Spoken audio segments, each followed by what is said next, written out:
Welcome to Energy Hack 2026, organized by Solar Austin. Whenever you're ready. All right. So I was working on a project that just looks at city council resolutions and tries to make them more palatable for people.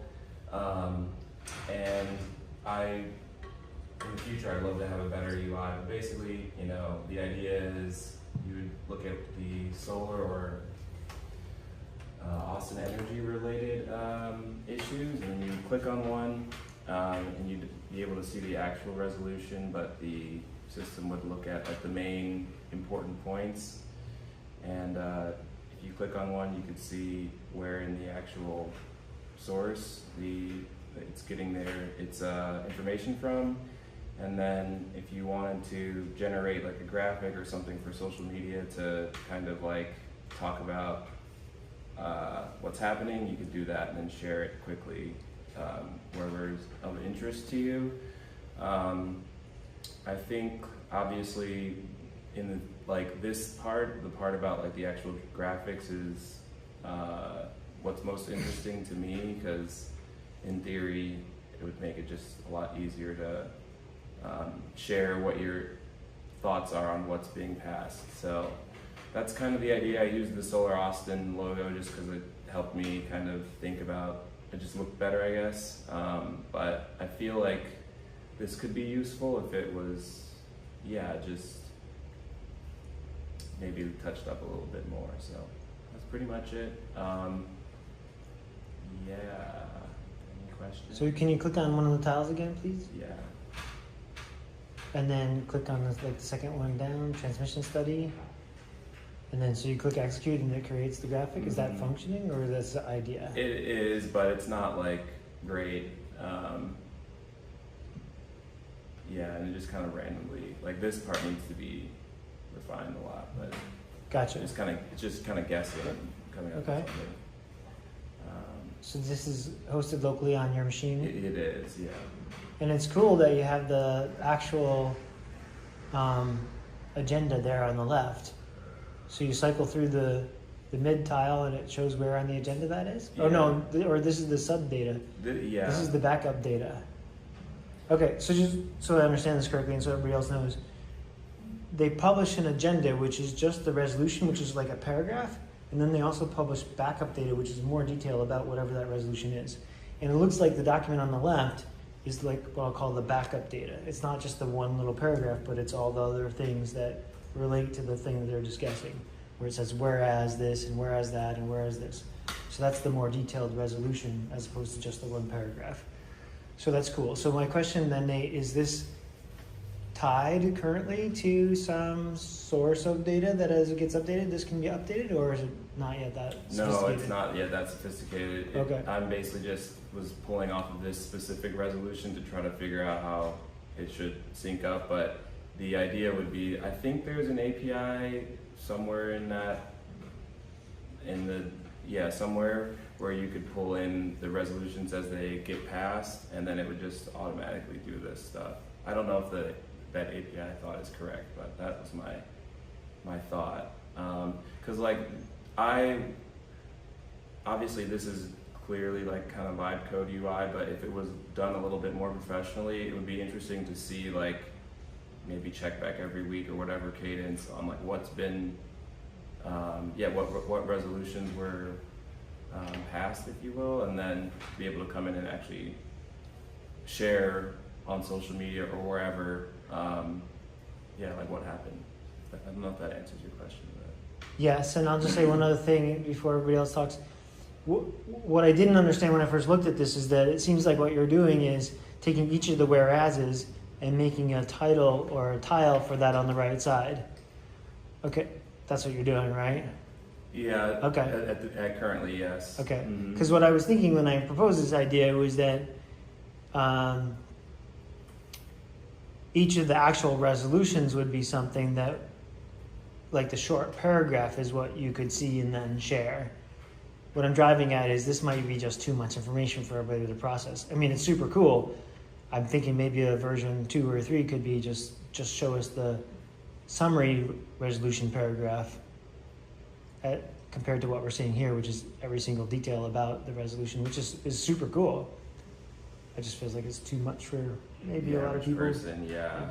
Just Or some maybe thoughts. you would provide an option where they could just look at the high level, Right. you know. That's what I'm thinking. Yeah. Yeah, because that would be probably a little bit easier to digest. Cool. Other thoughts?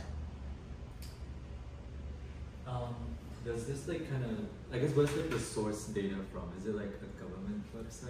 Yeah, it's is it this website?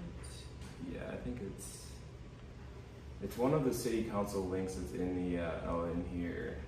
I think Yeah, you it's- had it. That was it. That was it. Yeah, Well, I'm gonna assume that's where you're pulling yeah, from. that's right. Austin City Council Agenda Items Database. Yeah. See that? Okay. So So here you can see who sponsored it. Was it the mayor or some other council member? And what the tag is. You see on the right it says environment, equity. And then the links where it says attachments, that's a link to probably that PDF that Nate had broken down into the different sections. is there, like, Right. resolution? Yeah. Yeah. So there's a lot of different ways you could like Slice adjust and this dice it. idea. Yeah. But that was what I came up with. I would love to actually keep working on this. And one idea that came up was like getting text of like what, if you were interested in that, you could maybe subscribe to text about like what, Text messages. yeah, Yeah. updates about what has happened or whatever. But That's a yeah, cool idea. Yeah. Other thoughts? Anything else? So, like, is your next step to kind of like just develop it specifically for like Solar Austin? Okay. So Maybe, yeah. I think, I guess it would maybe depend on like what the vision was a little bit more, like what I wanted to learn about this stuff for myself. I think the Solar Austin umbrella is cool because like more people maybe would see it, and then that would maybe change kind of like what Dave was saying about like what the actual bullet points would be. Like, would it just be the high level of what was passed? But yeah. Yeah, because if it's like for an interest group, they might actually want the detail. Whereas like it's just like a random person looking at it and they just want that. So okay, that makes sense. Like, the audience. Well, I like what you're saying, and I would say that for the interest groups, they know where to find this and look at it and evaluate it. We don't need to create another tool for them. However, what I think the value of this tool is making it easier for other people to see in their Instagram or Facebook feeds and shorter bites that it's easy for them to digest. And then if they are interested, they can dive deeper. That's kind of how I was thinking about it. And maybe this is combined with the voting platform in some way. Potentially, maybe Right. the graphic, if people, you know, we get it, so it creates a nice graphic, and then we publish that on Insta, and people click on that, and it takes them to the voting platform, and people can discuss and vote. Michael? First off, constituent education is really important. I think this is great. I think this as a toolkit probably fits inside the various groups' outreach efforts. So you're right. If Solar Austin is the one sponsoring this version, it's going to be energy issues and solar issues, and easily becomes part of whatever Solar Austin's doing. If it's some other Housing. group or whatever, this kind of technology fits really well inside. I don't want to get into the details. David's got a point in that this is like every paragraph has a bullet. I think that is important for like the third column maybe kind of thing. And I would start with the resolved first, kind of, and bring it, because that's the action item. But no, I think this fits really well with what a lot of these folks are doing, the necessity of doing constituent education. Whether or not it flows through to a vote kind of thing, I don't know. That depends on what they want. But as a tool for them to use, I think makes a lot of sense. Well done. Can I ask you guys, like, where, you consume your information, or like the main place, like if I was gonna continue this piece of like where I would post this stuff, do you guys have an opinion on that? Like, I feel this can also plug in as like a public library. So I think because we accept it's like most of the knowledge nowadays from online, but usually it's something you need to find a catchphrase for people. And for me personally, the best example is like I was really disappointed with FIFA after one of the games. So I just searched on it's like a ChatGPT and ask what I can do. And it says there is a campaign called Reboot FIFA, go and send your signature. So I feel if we want to catch someone's attention, we can, it's like first, it's like design something short, making them send something, making them vote something, making them feel that they are changing something. And this is one way of thinking. The other way, I feel this is public information. Library have so many database, and so someone who are particularly interested in the law of environmental law, or in the history, the geography of Austin, and they may encounter this. And it's so wild, it's like designed so very easy to use. So what I heard was libraries and also ChatGPT. Is that what you were saying? No, the other one is social media, but we need a catch thing, a thing Right. to catch people. Right. So either it's a signature, sign your name, signature, or it's like a vote, but something very simple and making them just come into this website. Right. So for me, professionally, I generally use LinkedIn in my, like, just trying to understand what's going on in the industry. And that's like once a week or twice a week, just scrolling.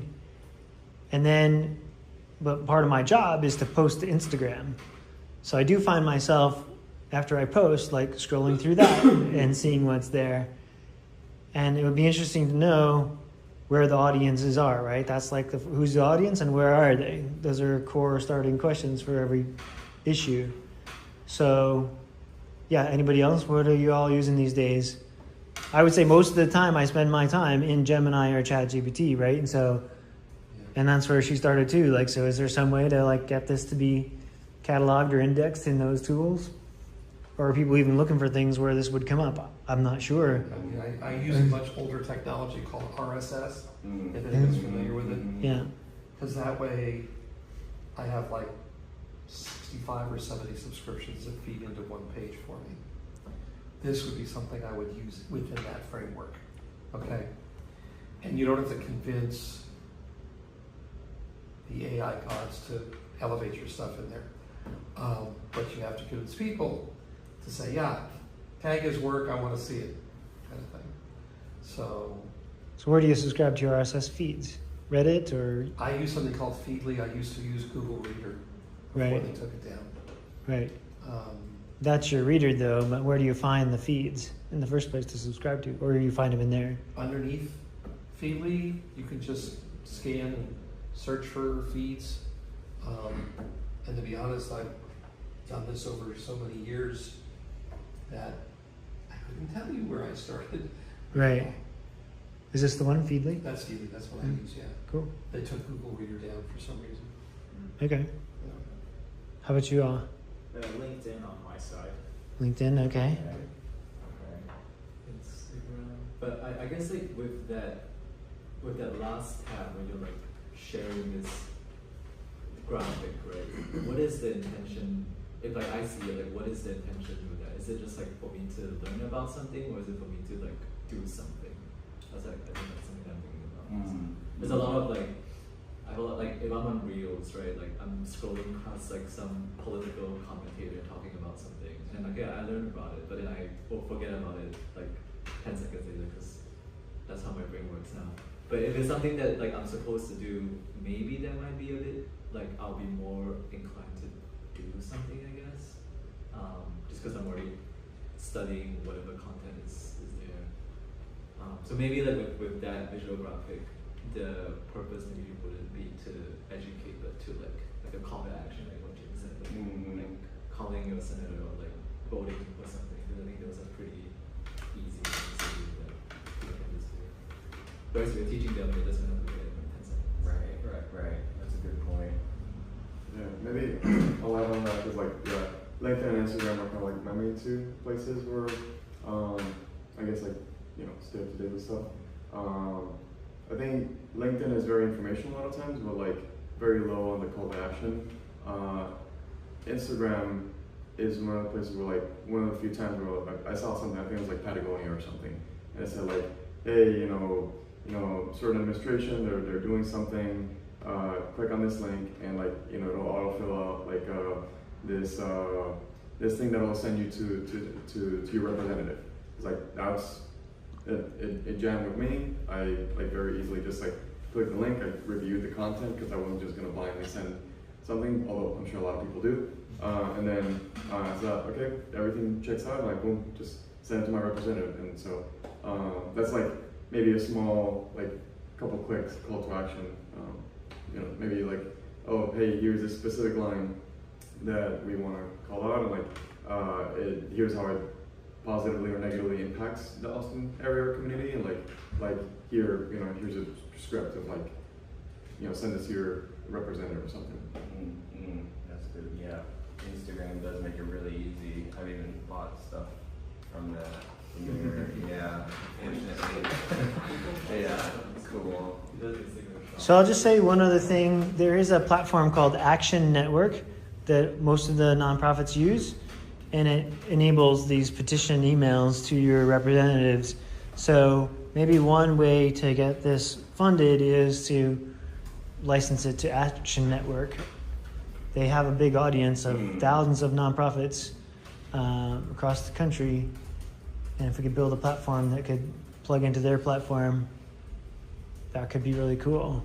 Yeah, it kind of looks like what you were describing earlier with your presentation, David. At least from what I'm getting from an initial glance of the website right now, because what you mentioned was, okay, you're trying to show, okay, we want some voting aspects in a certain amount of issues, either energy and once presented before City Hall. Given what I'm seeing, at least from an initial glance, it kind of looks like something that would be either done in parallel or done in partnership. With Action Network, you mean? Yeah. Yeah, good thoughts. So I use this all the time. We use it mostly just as the CRM database and to send emails. Okay. We don't do anything on social with it. Okay. It does has a function for mobile, like you were mentioning text messages. It does have that. We aren't even sophisticated enough to use that yet. Yeah, it could be an interesting idea. Okay. All right. Visit solaraustin.org to learn more.